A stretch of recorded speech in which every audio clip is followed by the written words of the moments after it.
Docteur vétérinaire, s'il vous plaît, quand vous avez des gens qui viennent, enfin des propriétaires de chiens qui viennent vous voir dans votre cabinet parce que le chien est agressif, il est dangereux, il est mordeur, il est hyperactif, arrêtez s'il vous plaît de leur préconiser du Prozac, s'il vous plaît. Vous parlez pas de castration chimique ou médicamenteuse. Dites-leur, on va faire un IRM neurologique de la tête de votre chien et comme ça on va pouvoir voir si votre chien est barjot ou s'il a une tare médicale. Mais arrêtez de préconiser des médicaments pour rien, s'il vous plaît. Quand un humain a mal à la tête au bout de 6 mois, un docteur va lui dire à un chirurgien, vous avez fait un IRM de la tête? Ah bah non, mon médecin me donne toujours du Doliprane. S'il vous plaît, s'il vous plaît.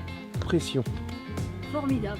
Non, ça marche. Ah si. Non. Ah oui, moi je suis d'avoir vu Rocky chez moi et de le voir ici, pouf, c'est inouï. Ok, test d'évaluation numéro 2, donc je vais faire ma communication cyber, ma méthode qui est unique au monde, que je vous invite à pas reproduire ça chez vous. Je suis l'inventeur de cette technique. Je suis équipé d'un matériel de protection pour lequel on demande des compétences et des diplômes pour pouvoir automatiquement acheter, détenir et utiliser ce genre de matériel. Oui. Qu'est-ce que...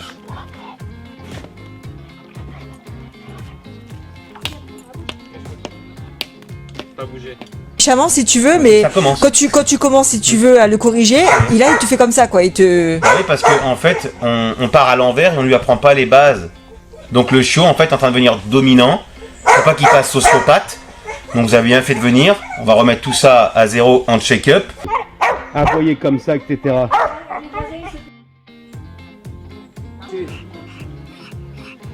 Non. Aujourd'hui, j'ai l'honneur d'accueillir dans ma structure Christine, Enzo et Angel, qui sont accompagnés de Rocky Balboa, qui est là-bas, qui est un chien de race. Berger australien. Qui a quel âge? 6 mois. Ok, pourquoi vous avez décidé de venir me rencontrer?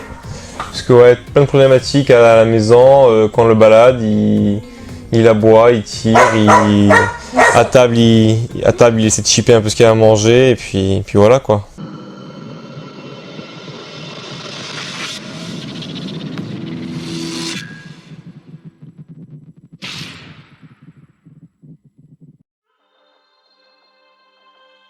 C'est formidable. J'espère qu'on arrivera à la maison à rester comme ça. Mais bon, moi je suis quelqu'un de sincère quoi. Franchement je suis très agréablement surprise quoi, du comportement de Rocky quoi.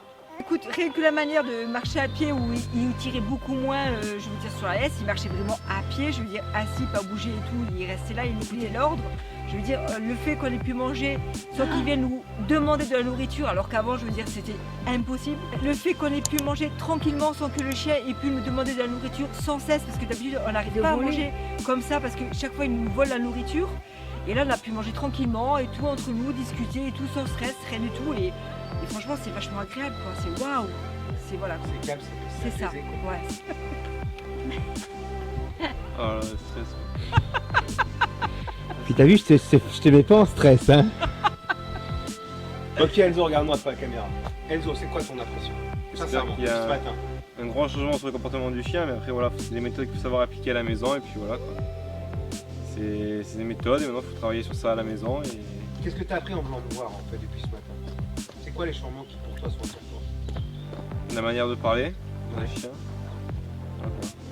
Le chien c'est pas une peluche comme tu as dit, c'est un animal et il faut le mettre à sa place de chien, qu'il obéisse pour pas qu'on se fasse déborder la suite quand il sera plus vieux quoi. À détruire quoi. Ouais, détruire. Alors que là voilà quoi, il reste à un endroit, il reste et puis s'il comprend pas on rabâche et puis au bout d'un moment il reste pendant un quart d'heure, 20 minutes et sans bouger quoi. Donc ça c'est son quotidien qu'il fait chez vous aussi, je suppose. Aboyer comme ça, etc. Bah voilà, c'est logique. Ouais. En fait, il dit que mémorisez bien cette scène parce qu'il ne veut plus la refaire. Est-ce qu'il l'a refait? Non.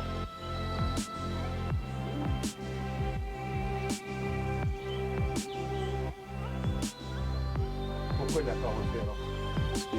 Parce qu'il nous a montré une méthode de communication et d'ordre De pédagogie, voilà. tout simplement.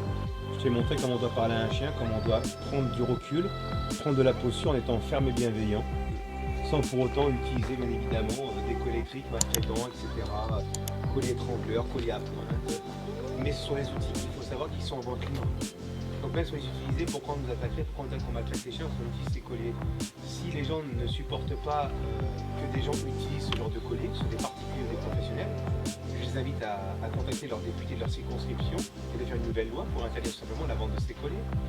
Moi, je le dis ouvertement dans mon bouquin, je le marque, j'utilise ces colliers-là, pas pour des particuliers qui sont comme vous, qui venaient pour ce tel problème, mais j'utilise ces colliers, je vais pas mentir. Maintenant, demain, ils sont interdits, bah, je les utiliserai pas.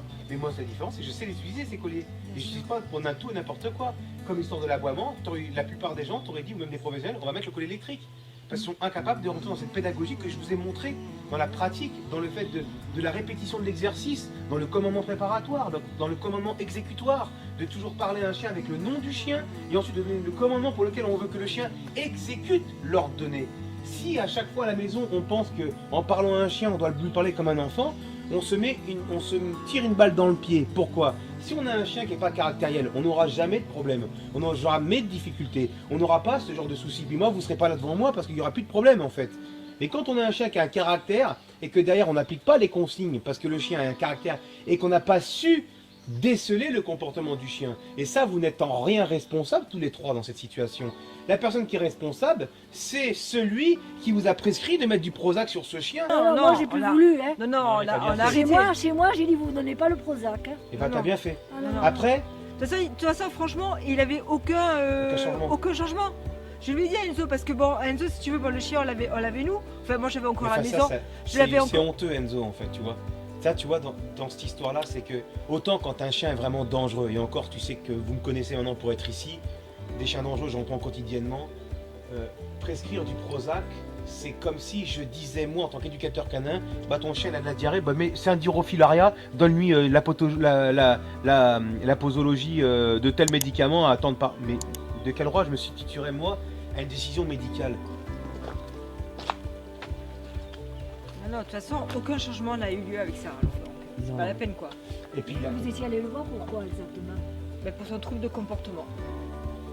oui, bah surtout du comportement que tu m'avais C'est expliqué, ça. pourquoi tu es déjà C'est aujourd'hui. ça. Et franchement, je regrette de ne pas être venue te voir plus tôt quoi. Oui, Parce qu'on aurait pu prendre, si tu veux, les choses beaucoup plus tôt. Ça aurait pu peut-être s'arranger peut-être plus C'est vite. ça. Et on aurait pu éviter que le chien prenne du Prozac inutilement et que voilà quoi. Enfin, Il y a plusieurs problématiques avec mon chien. Il tirait pas mal en laisse, c'était un grand voleur, on pouvait pas sortir de table sans qu'il vienne nous chipper ce qu'il y avait dans l'assiette. Donc bon, c'était plus vivable quoi. C'est moi qui soit déjà comme ça alors qu'il n'a même pas atteint sa taille adulte, sa force adulte. Donc voilà, on allait voir Eric parce qu'on a vu qu'il avait beaucoup de références positives sur son compte et que c'était un bon dresseur, donc on a décidé de lui faire confiance et ça a marché quoi, parce que moi plus tard, mon chien il tire plus en laisse. Alors dès qu'il tire, on lui dit une seule fois et puis il retire plus quoi. Il vole moins du tout. Pas du tout même, il est calme quand on est à table, on le met dans l'endroit, comme maintenant là, et il bouge plus, c'est un peu caché là.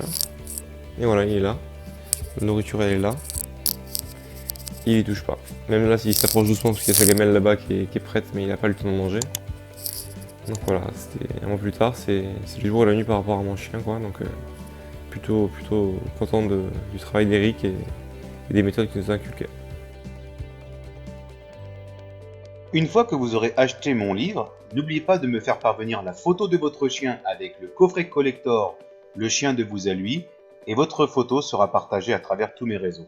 Cliquez sur la cloche pour recevoir toutes les notifications et les dernières vidéos de la chaîne Eric Tramson. Vous pouvez voir la vidéo suivante,